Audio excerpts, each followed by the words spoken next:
নমস্কাৰ ছাৰ বাইদেউসকল। অসম চৰকাৰৰ কেবিনেট বৈঠকত ৰাজ্যৰ চৰকাৰী কৰ্মচাৰীসকলৰ বাবে দুটা অত্যন্ত গুৰুত্বপূৰ্ণ সিদ্ধান্ত গ্ৰহণ কৰিছে, যি দুটা সিদ্ধান্তৰ দ্বাৰা ৰাজ্যৰ চৰকাৰী কৰ্মচাৰীসকল উপকৃত হ'ব।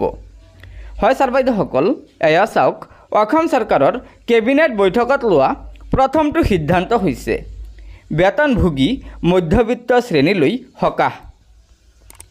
কেবিনেটে 2025-26 বিত্তীয় বৰ্ষৰ বাবে 15,000 টকা দৰমহালৈকে পেছাদাৰী কৰ অৰ্থাৎ আমি যাক পি টেক্স বুলি কওঁ, সেই পি টেক্স পৰিশোধৰ ৰেহাই দিয়াৰ খচৰা অধিসূচনাত কেবিনেটে অনুমোদন জনাইছে।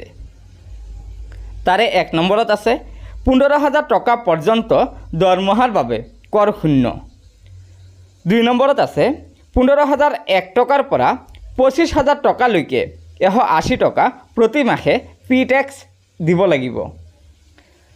3 নম্বৰত আছে 25,001 টকাৰ পৰা ওপৰৰ দৰমহাৰ বাবে 208 টকা প্ৰতি মাহে কৰ দিব লাগিব। গতিকে ছাৰ বাইদেউসকল, এয়া আছিল চৰকাৰী কৰ্মচাৰীসকলৰ প্ৰফেশ্যনেল টেক্সৰ ওপৰত কেবিনেটত লোৱা গুৰুত্বপূৰ্ণ সিদ্ধান্ত। অসম চৰকাৰে চৰকাৰী কৰ্মচাৰীসকলৰ বাবে কেবিনেটত আৰু এটা গুৰুত্বপূৰ্ণ সিদ্ধান্ত গ্ৰহণ কৰিছে। এয়া চাওক, উন্নত শিশু পৰিচৰ্যা সুনিশ্চিতকৰণ।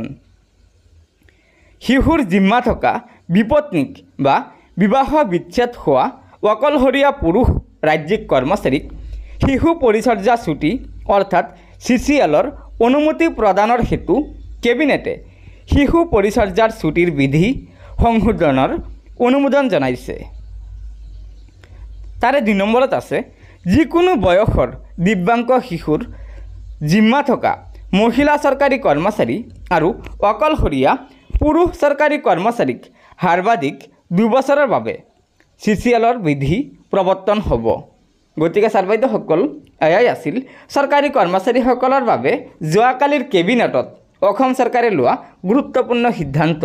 প্ৰথমটো সিদ্ধান্ত হৈছে চৰকাৰী কৰ্মচাৰীসকলৰ পি টেক্স অৰ্থাৎ প্ৰফেশ্যনেল টেক্সৰ ওপৰত, আৰু দ্বিতীয়টো সিদ্ধান্ত হৈছে এতিয়াৰে পৰা পুৰুষ চৰকাৰী কৰ্মচাৰীসকলেও CCLৰ সুবিধা লাভ কৰিব, কিন্তু তাৰ এটা নিৰ্দিষ্ট চৰ্ত আছে। গতিকে ছাৰ বাইদেউসকল, লগৰ বন্ধুবৰ্গক এই ভিডিঅ'টো শ্বেয়াৰ কৰি আজিৰ এই গুৰুত্বপূৰ্ণ খবৰটো জনাই দিব।